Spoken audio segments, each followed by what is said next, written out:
Am I the a-hole stories? Am I the a-hole for not taking my ex in, after she lost her job, apartment and has no one to turn to? We have a kid together, which is the only reason I am asking for judgment. Me, 31 male, and my ex, 29 female, broke up 6 months ago after being together for 9 years. To make a long story short, she cheated and I hate her guts. The fact she cheated also lost her pretty much all her friends, as they were mostly mutual friends who chose my side, for lack of a better way to phrase it. After I ended it with her, I swallowed my pride and got along with her for the sake of our daughter, but let me be clear, that's also the only reason, and any and all talking I do with her is always about our daughter.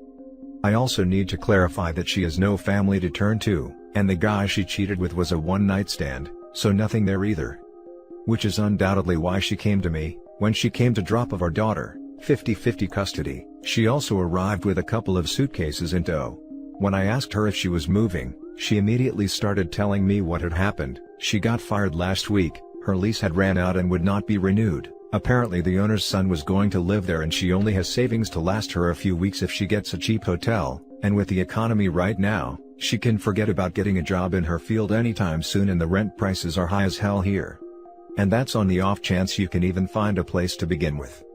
After an awkward pause where she was probably expecting me to invite her to stay with me, which I obviously didn't, she asked me if she could stay with me. Now I got the room, 3-bedroom apartment, so I got a spare room. I make plenty to feed another mouth. Issue is, I hate her, like legitimately despise her. Like I said, the only reason I tolerate her in my life is our daughter. If she wasn't in the picture, I would have laughed in her face and slammed the door right away. I said no, obviously, to which she started saying she figured we were friends now and she has nowhere to go. I told her that we are not friends, and that the only reason I speak to her at all is our daughter. She should not mistake me being civil with friendship.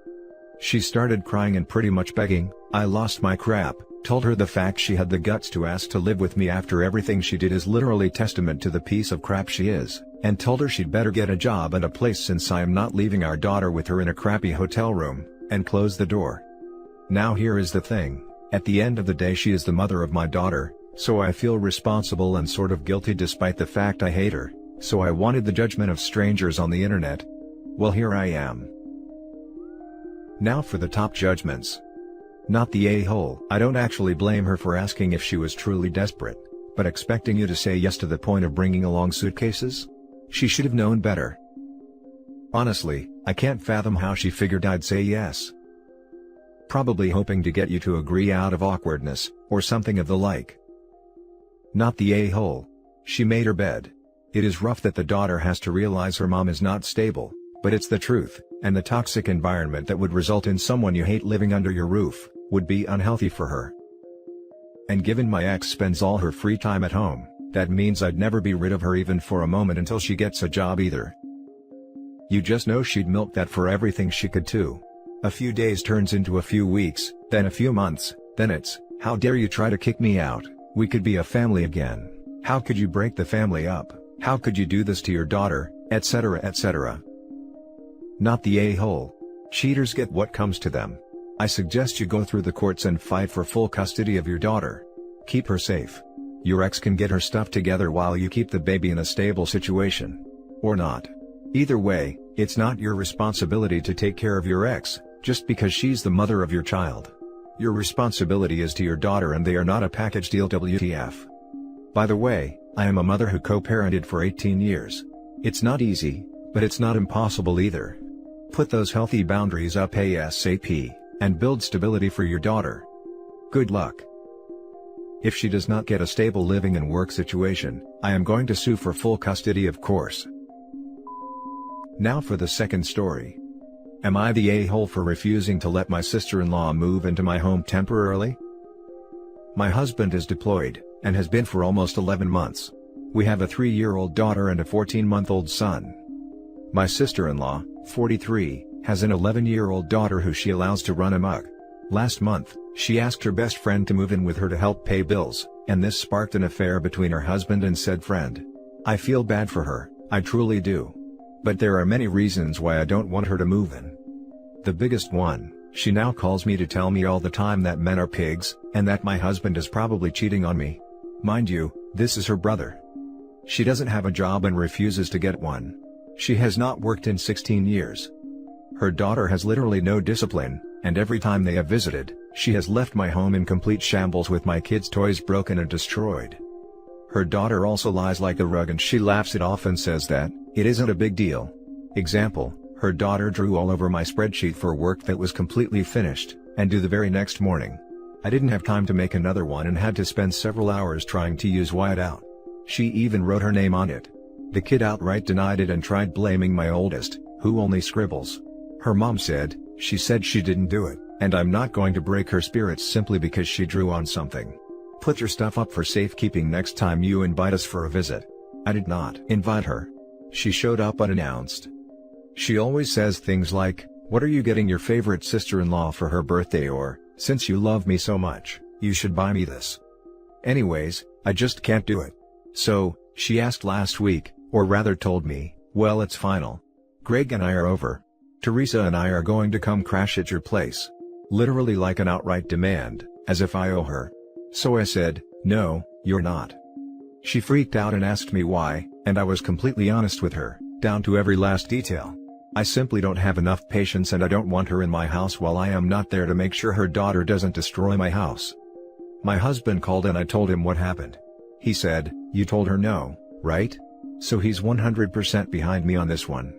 But my brother-in-law is saying that I'm a stupid witch for not being more understanding, because her husband cheated, and staying in the house with him and his mistress is going to cause a mental plummet. Am I the a-hole? She can't afford to go anywhere else and no one has room to house her. Now for the top comments. Not the a-hole. If her cheating husband wants his wife out of the house then he can pay for it. Why are they involving you into their mess? She always tries involving me in her mess. She's been like this for as long as I have known her, 12 years. This is hers and her husband's mess. You owe her nothing and even though you didn't have to, you gave her an explanation and she's further proving that living with her would be a nightmare. And if she's not working, then her and her child would be dependent on you / bossing you around non-stop. Not the a-hole. They've made it clear they would not be good guests. If your brother-in-law is so concerned about her impending mental plummet he can host them. While I agree with you, I do think the brother-in-law in question is the fellow who cheated on her. Not the a-hole, but I'm confused. Why is the woman her husband cheated on her with, would be allowed to stay in the house? She and the kid would get the house and he would have to go find another living arrangement.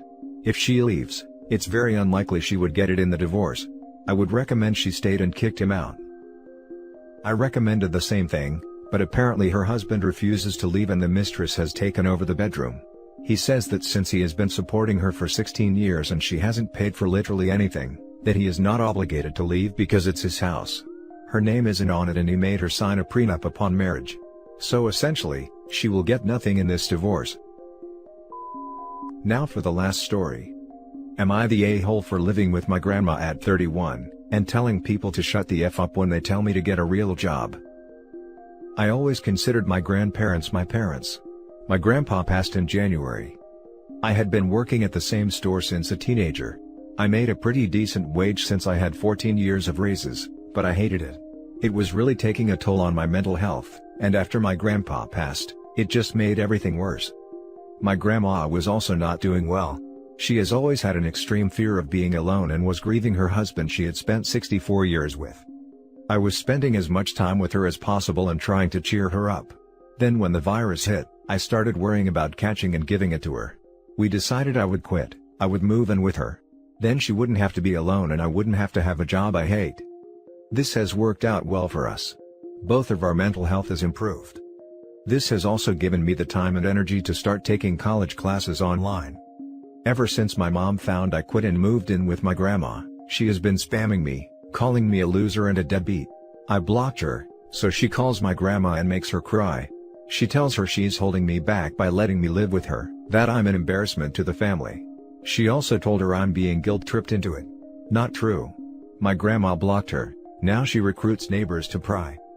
Because my grandma won't kick me out, my mom and stepdad wrote us out of their wills.